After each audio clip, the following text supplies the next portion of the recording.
Alright, let's talk about The Open Window by Saki. You know that classic short story where nothing is as it seems, except for the fact that it's pretty much a setup for one giant, gloriously evil prank. Seriously, the story is less haunting mystery and more about how to gaslight a stranger into running for his life. But hey, we've all been there, right? So, we kick things off with a guy named Framton Nuttel. Yeah, real name, I promise, who's suffering from a nervous condition. And what's his doctor's prescription? Oh, just go hang out in the countryside with strangers. Because nothing says mental health like spending time with people you don't know in the middle of nowhere. I mean, that's definitely how I deal with my problems. Total isolation and awkward social interactions. Framton rolls up to the Sapleton house where he meets Vera, a teenage girl who's like 15? This kid's a professional liar, and honestly, she could give like Yagami from Death Note a run for his money in the manipulation department. She takes one look at poor fragile Framton and probably thinks, yeah, I'm gonna mess with this guy for funsies. So Vera spins this whole tragic backstory about how her aunt's husband and brothers went off hunting one day, got caught in a swamp, and surprise, surprise, never came back. She's like, yeah, my aunt keeps the window open for them,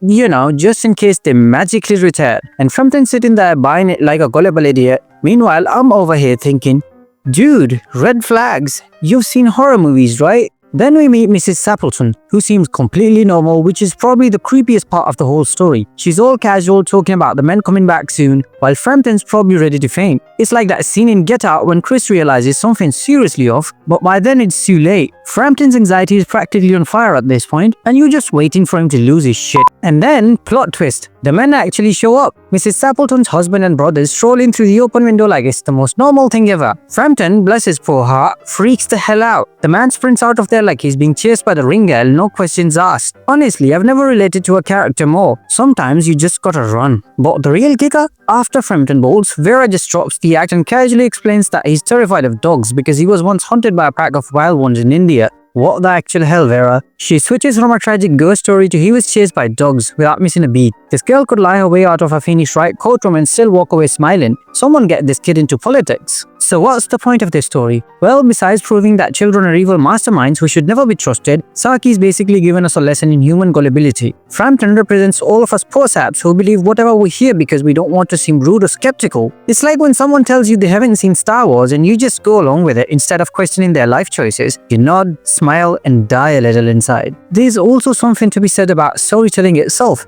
Vera's whole prank relies on her ability to craft a believable narrative. I mean, that's exactly what writers do, right? But Vera takes it one step further. She doesn't just tell a story, she makes her audience live it. She's basically the inception of short stories, planting ideas so deeply in Frampton's head that he can't separate fact from fiction. And let's not forget the irony here. Frampton's whole reason for visiting the countryside was to relax and cure his nerves. Yeah, good luck with that, buddy. Instead, he ends up more traumatized than when he arrived. It's like taking a spa day and getting locked in a sauna with a bunch of clowns.